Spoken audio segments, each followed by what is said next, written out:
I'm going to show you guys how I strip my bedding. So the last time I posted a video like this, it was much shorter and it didn't really go into detail about what the actual process is. And because I had a few comments asking how this is actually done, I figured I would give you guys a full video explaining this.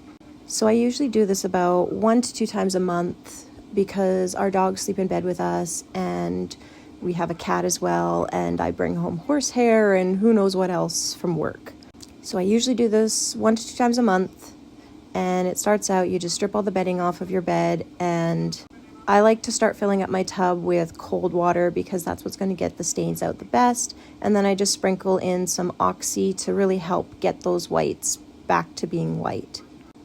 I add everything in, making sure to kind of spread it out as I do, getting it wet at the same time just so that you don't get any of those air bubbles in there that's going to keep the sheets from fully submerging under the water. So once I've got them in there and wet, I'll sprinkle a little bit more OxiClean on top just to really kind of get in there and get that animal fur and stains and stuff like that off of there. And then I just use the shower head to make sure everything is evenly soaked and really get that oxy to dissolve into the water. And I'll usually let this sit for a few hours now because I just did this probably about a week or so ago. It's not going to be as dirty as it has been before, but I still like to do this just because who doesn't want to sleep in clean bedding, right? So now we're just going to let that fill up. I'm just going to keep pushing the sheets under the water, make sure everything's nice and submerged. I usually wear gloves for this because I just don't like the feeling of the oxy on my hands. And we're just going to keep pushing it all down. We've got a few air bubbles in there, but that's okay. They'll kind of work their way out. And we're just going to keep filling up the tub with cold water.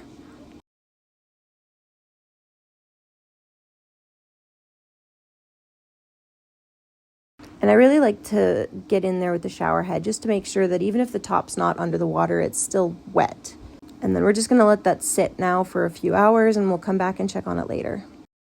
So it's been about 3 hours now and the water is definitely not as dirty as I thought it was going to be.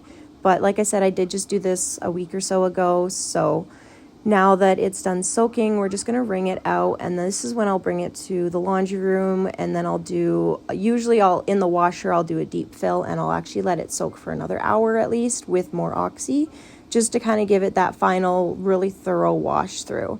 And then we're just going to squeeze out all the water and throw this in the wash, and then that's all there is.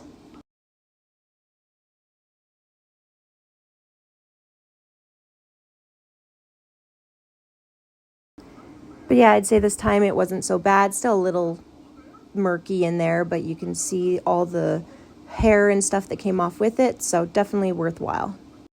But now we have some nice crisp bedding again. And just to show you guys what I mean by it wasn't so bad this time, this is what the water looked like the very first time I stripped my bedding. Nasty.